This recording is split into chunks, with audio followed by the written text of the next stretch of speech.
बिहार में किसी भी राजनीतिक दल के दफ्तर में आप जाएंगे तो महिलाएं बिल्कुल नहीं दिखेंगी, केवल बीजेपी के दफ्तर में ज़्यादा महिलाएं दिखती हैं। क्या ये चुनाव लड़ना चाहती हैं? क्या उम्मीद है बिहार बीजेपी के महिलाओं की और क्या भूमिका होगी आने वाले विधानसभा चुनाव में? क्या चाहती हैं? हाँ, हम लोग चाहते हैं कि से महिलाओं को जो परसेंटेज बोला गया है वो दिया जाए, तभी जो है हमारी महिलाएं आगे बढ़ेगी, हमारा देश आगे बढ़ेगा। और हमारी सारी बहनें जो हैं वो लाइन में खड़ी हैं टिकट लेने के लिए। आप भी चाहती हैं? हाँ बिल्कुल। कहाँ से लड़ना चाहती हैं? हम अपने कर्म क्षेत्र से ही लड़ना चाह रहे हैं। कहाँ? हम पाली है, जहानाबाद है, सभी जगह पर से हम अपना तैयारी। आप कहाँ से लड़ना चाहती हैं? उजियारपुर विधानसभा से। अच्छा, तो आपको उम्मीद है कि टिकट मिलेगा? हाँ, मुझे पूरा उम्मीद है कि मिलेगा। जी हाँ। तो आपको लगता है कि बीजेपी में महिलाओं को जितना भागीदारी मिलनी चाहिए मिलती है? हाँ, मिलती है और मिलेगी भी आगे। आश्वासन मिला है? बिल्कुल बिल्कुल। और नहीं मिला तो क्या करेंगे? मैदान में उतरेंगी? बिल्कुल उतरूंगी, नहीं मिलेगा तो भी उतरूंगी क्योंकि मुझे भरोसा है। ओके, चलिए आप बताइए। देखिए, हम सब पार्टी के पदाधिकारी हैं। मैं प्रदेश की मंत्री हूं बीजेपी की, और जो भी राजनीतिक कार्यकर्ता होता है उसकी कहीं ना कहीं एक इच्छा होती है चुनाव लड़ने की। लेकिन हमारा जो भारतीय जनता पार्टी है, हम लोग एक हमारा राष्ट्रीय स्तर पर और प्रदेश स्तर पर जो टीम होती है वो निर्णय करती है कि इनको लड़ना है नहीं लड़ना है। लेकिन हमारे माननीय प्रदेश अध्यक्ष जी महिलाओं का बहुत सम्मान भी करते हैं, और उन्होंने, हम लोगों ने कई बार चर्चा की है तो उन्होंने ये कहा भी है कि हम लोग महिलाओं को उचित स्थान देंगे संगठन में। कहाँ से लड़ना चाहती हैं? देखिए, हम तो रहने वाले हैं मधुबनी जिला के, बाकी किस सीट पर लड़ना चाहते हैं ये हमारी पार्टी तय करेगी। कहीं भी लड़ा दे तो लड़ लेंगे? कहीं भी लड़ा देगी तो लड़ लेंगे, मधुबनी जिला में कहीं लड़ा देगी तो लड़ लेंगे। आप बताइए, आप कहाँ से लड़ना चाहते हैं? नहीं, लड़ना नहीं है, पार्टी की इच्छा होगी तो लड़ेंगे, अपने से जाके थोड़े लड़ लेंगे हम। कहाँ से? नहीं, हमारा घर सहरसा है, पार्टी जहाँ से लड़ाए, पार्टी नेतृत्व, मेरी जो वरिष्ठ नेतृत्व है वो निर्णय लेगी हमको कहाँ से लड़ाएगी। क्या बताएंगे ना कहाँ से लड़ना चाहती है? दावा तो करेंगे ना? नहीं, दावा का बात है, दावा जहाँ रहते हैं वहीं से करेंगे ना, जब घर है वहीं से करेंगे। मैं अभी बोचहा की विधायक हूँ और प्रदेश के उपाध्यक्ष हूँ, और संगठन के अभी कार्य समिति में आई हूँ, तो इसी कार्यक्रम में पार्टिसिपेट। ज्यादा बहनें चुनाव लड़ना चाहती हैं, चुनौती बन रही है? देखिए, चुनौती नहीं है, हमारी पार्टी बहुत ही शीर्ष नेतृत्व देखते हैं कि आधी आबादी की बात जब आती है तो महिलाओं काम करती है जमीन से। अगर पुरुष अगर 5 वोट बनाएंगे तो महिला सक्षम है 20 वोट बनाने के लिए। तो आधी आबादी की जब बात हमारी सरकार करती है तो निश्चित रूप से हमारी सरकार पर पूरा विश्वास है कि महिला की भागीदारी अच्छी रहेगी विधानसभा। आधी आबादी की हकमारी मत करिए साहब, आधी आबादी को आधी सीटें दीजिए, ये मांग है। आप बताइए। पूछिए आप पहले। आप कहाँ से लड़ना चाहते हैं? नहीं, लड़ने का पहले विषय नहीं है, पहले अपनी बात को रखने का विषय है। देखिए, हम लोग भारतीय जनता पार्टी की महिलाएं हैं और सभी यहाँ पदाधिकारी के रूप में कार्यरत हैं, और सब हम लोगों ने लंबे समय से पार्टी के लिए सेवा भी दी है और हम लोग कार्य भी कर रहे हैं।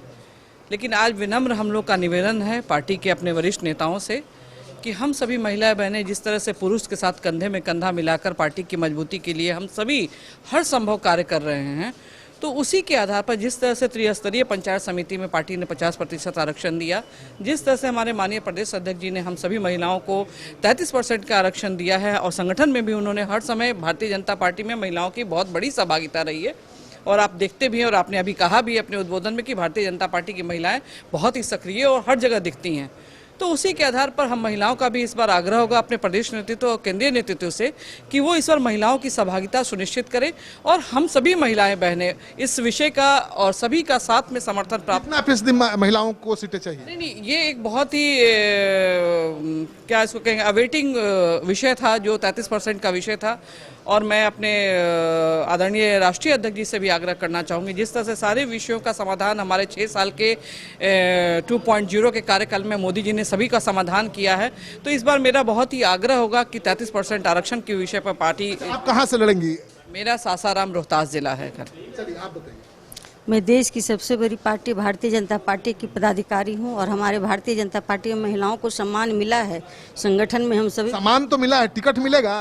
एकदम जरूर मिलेगा। अपने हक और हुकुम के लिए हम लोग अपने शीर्ष नेतृत्व को अपनी बातों को रखेंगे। और जिस तरह बिहार की सरकार ने 50% का आरक्षण देकर के हम महिलाओं को सम्मान दिया और पुरुषों के साथ कदम से कदम मिलाकर जो चलने का अवसर दिया है, मैं उसके लिए कहाँ से टिकट चुनाव चल रहा है? मेरा गृह क्षेत्र है, लखीसराय जिला है और मैं वहाँ से, मैं सुजगढ़ा विधानसभा है मेरा, मैं वहीं से 2 टर्म ब्लॉक प्रमुख रही हूँ। और जहाँ आप कर्म कीजिएगा वहीं से आप दावेदारी भी कीजिएगा। और आप और भी जी जी जी जी समस्तीपुर विधानसभा से आए हैं। आश्वासन मिला? आज तक आश्वासन, पहले मेरी बात सुन लीजिए, आपको क्या क्या पूछना है पहले पूछ लीजिए। आप बता दीजिए। जी, आज तक भारतीय जनता पार्टी में इतिहास रहा है कि जिस जिस महिला को जो जो मंत्रालय मिला है उस मंत्रालय में इतिहास रची है, या वह विदेश मंत्रालय हो, रक्षा मंत्रालय हो या कला संस्कृति मंत्रालय, जो भी मंत्रालय हो। और इसी भाजपा गठबंधन की देन है जो त्रिस्तरीय पंचायत में महिलाओं को 50% आरक्षण मिला है। और हमारे जो भी महिला है जो काम की है उसको हम लोग सारी महिलाएं पदाधिकारी हैं, प्रदेश की पदाधिकारी हैं और अपने अपने सब कुछ मिला है, लेकिन जब टिकट देने की बारी आती है तो महिलाओं को भुला देती है बीजेपी। ये भाजपा ही, आपको याद होगा, आपको याद होगा जब सदन में 33% आरक्षण के लिए प्रस्ताव लाया गया था तो उस पन्नी को कौन धज्जी उड़ाया था, आपको याद होगा। याद है, मैंने प्रस्ताव, अब सभी शीर्ष नेतृत्व अगर सदन में नहीं पास होता है तो निश्चित रूप से हम लोगों को 33% सीट मिलेगा महिलाओं को, अगर नहीं भी आरक्षण मिलता है तब। इस बार आप कहां से लड़ेंगे? समस्तीपुर विधानसभा क्षेत्र से। टिकट फाइनल हुआ? क्या समस्तीपुर विधानसभा क्षेत्र से काम कर रहे हैं, काम कर रहे हैं। आप कहां से बताइए? नहीं, एक मिनट, आपने इतनी महिलाओं को देख लिया। सबसे पहले बता रहे हैं कि इतनी महिला शक्ति इतनी उत्साह में रहती है। हम लोग संगठन का काम करते हैं और आगे बढ़ के भी संगठन का काम करेंगे, लेकिन सभी की चाहत है कि अपने अपने क्षेत्र में हम जाएं। तो क्षेत्र में देखिए अभी बीजेपी के तमाम बड़े नेता निकल गए हैं यहाँ पर। चलिए महिलाओं को बहुत उम्मीद है बीजेपी से, चुनाव में बहुत उम्मीद है। बिल्कुल सही उम्मीद है। महिलाओं को तो हम ही लोग रिजर्वेशन देते हैं, 33% आरक्षण हम लोग देते हैं। में कितनी फीसदी महिलाओं को लड़ाएंगे? जो हमारे यहाँ कितनी की कोई नहीं है, जो डिजर्व करेगा वो महिला लड़ेंगे। जीतन राम मांझी ने बीजेपी की तारीफ की है, आज कहा है कि बीजेपी ने उनके शेड्यूल कास्ट शेड्यूल ट्राइब मुहिम का समर्थन किया।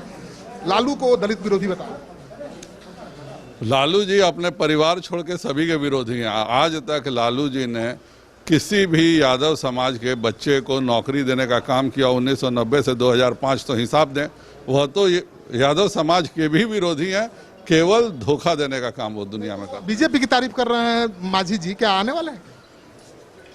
पार्टी कोई भी अच्छी काम करेगी, कोई तारीफ करता है, उससे आने जाने का कोई संबंध तो कह रहे हैं कि जा भी सकते हैं। मेरी जानकारी नहीं है। आप लोगों को जरूरत नहीं है? मेरी जानकारी नहीं है। अध्यक्ष को जानकारी नहीं है मतलब जरूरत नहीं है?